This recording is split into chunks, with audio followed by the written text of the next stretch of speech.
300,000 have been sold. The website is Love and Respect. The Twitter handle, and they're on there, believe me, because I follow and I see them pop up. So at Love and Respect is the Twitter jump. So do that as well. So we were talking about, as I was setting up people to call in and saying your marriage problems really aren't the problem, they're the symptom. And you said at the break that brought something to mind. Well, in your book, you talk about the sandwich approach and how you need to confront things, like on a financial issue, but you begin with maybe praise, and then you confront the truth, and then you end with praise again. The love and respect is very important there. A husband needs to say, is that which I'm about to say going to feel loving to my wife or unloving to her? I'm going to confront her on the financial issues. But here's the deal. You can't come across unloving to a person and expect them to hear what you're saying. If a guy says to his wife, what'd you do with that $500? Woman, you just spin, and her spirit deflates. And then she walks off. And 3 years later, they're divorced, and he's sitting there. If we didn't have those money problems, we'd have a great marriage. And I say, time out. It had nothing to do with the money. She could have handled a loving discussion about that. But it was your unloving negative attitude that quenched her spirit, deflated her. Same thing a wife may say, after our conference to her husband who asks, can we be sexually intimate tonight because the grandparents have the kids? And is that all you ever think about is sex? Sex, you animal. His spirit deflates. And he walks off, and 3 years later, the divorce said, if we didn't have those sex problems, we'd have a great marriage. I said, no, it was your disrespectful, negative attitude that quenched him. He's too vulnerable to that attitude. So we have to distinguish, as you're rightly pointing out, the symptom from the root cause. And we have to understand the male and female difference. So wife says, I have nothing to wear. What she means is she has nothing new. Her husband says, I have nothing to wear. What he means is he has nothing clean. Oh, yeah. That's the gospel. Well, there you have this couple. Because I still wear the same. I got a new sweatshirt when I was out skiing the other day, and I'll have this sweatshirt 12 years from now, I promise you, because I already like it. That's right. But isn't it interesting? We say the same things. I have nothing to wear. I have nothing to wear. Same sentence, Dave, but we mean something totally different. So we have to understand this pink and blue difference, particularly as we address issues of money. If we don't, we think the other's being irresponsible or they don't care or whatever, and sometimes we don't understand that we may be speaking the truth, or as we've said in my marriage, you can say something that's true but be wrong at the top of your voice. Ooh. So you can be right in the wrong way. Exactly. Yeah. Let's go to Christine in Oklahoma City. Hi, Christine. A question for Emerson. Hi, my question, first of all, I want to say that Dr. Emerson, your book was the best Christmas present I ever got from a sister-in-law. And Dave, it's an honor to talk to you. I have what I think is the most amazing husband in the whole world. He loves God the most, me second, and our kids. But he doesn't get that same respect from my family. He's a youth minister. He's amazing at what he does. He's been full-time at it for over 10 years, but he constantly gets pulled aside by my family, who aren't of the strongest faith, and just says, that's great, but you should volunteer and get a real job, or when are you going to provide for my daughter and her children? And I absolutely love him, but I can just see his spirit crushed every time we have visits with him, and I hate it because just hearing that makes me want to punch your father. I know, and I love my parents, and they're good people, but they don't understand the validity. Yeah, they're good people in some ways, but what they're doing there is not good.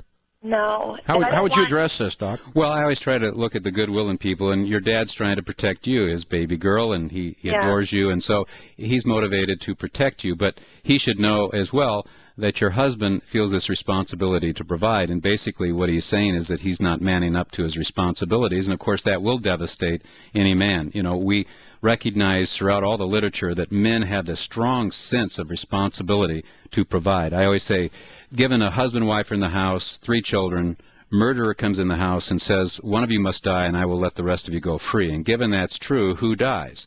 In our conferences, we always ask that question, and almost in unison everybody says, the husband.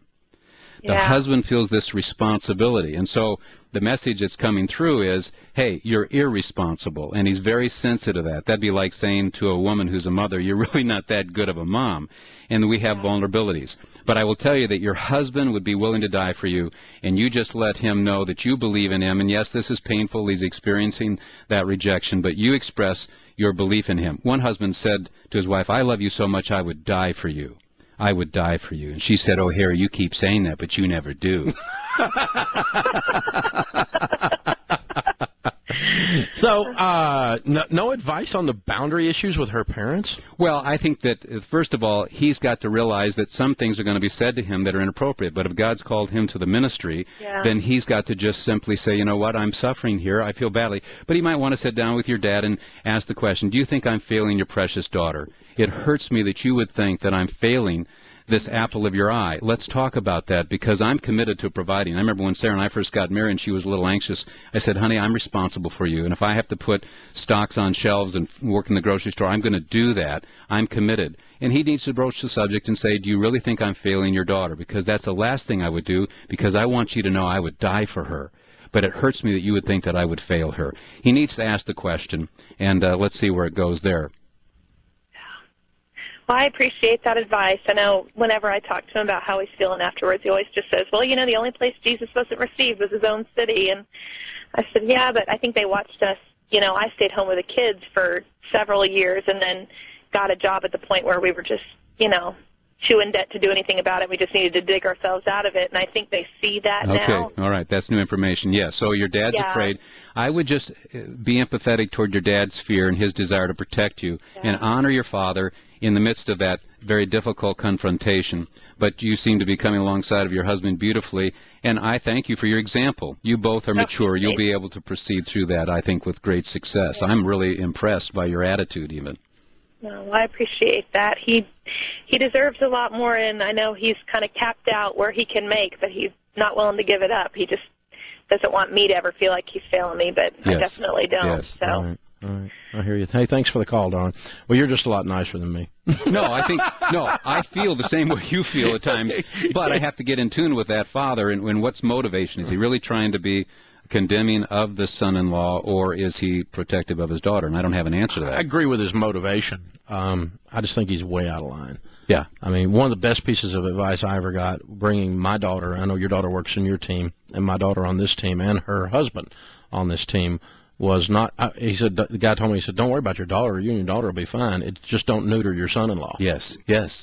Don't constantly be going around knocking him down. Well, that's why we need to say to every father-in-law out there exactly what you said. That's exactly right, and I feel very strongly about that. Yeah, you need to help your, walk with your son-in-law behind him, not in front of him. And certainly don't be, with a knife around him. It doesn't make sense.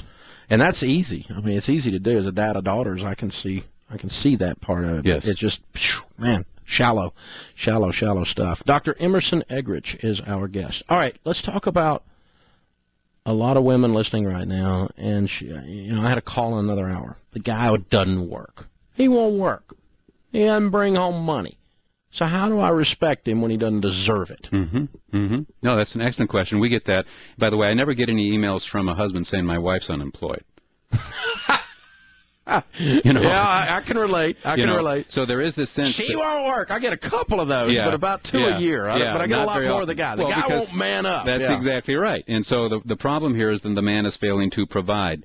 And one of the points we make is that what's the alternative? People think that when we talk about putting on respect toward a husband, in fact, women will say, Dr. Emerson, I don't feel any respect for him.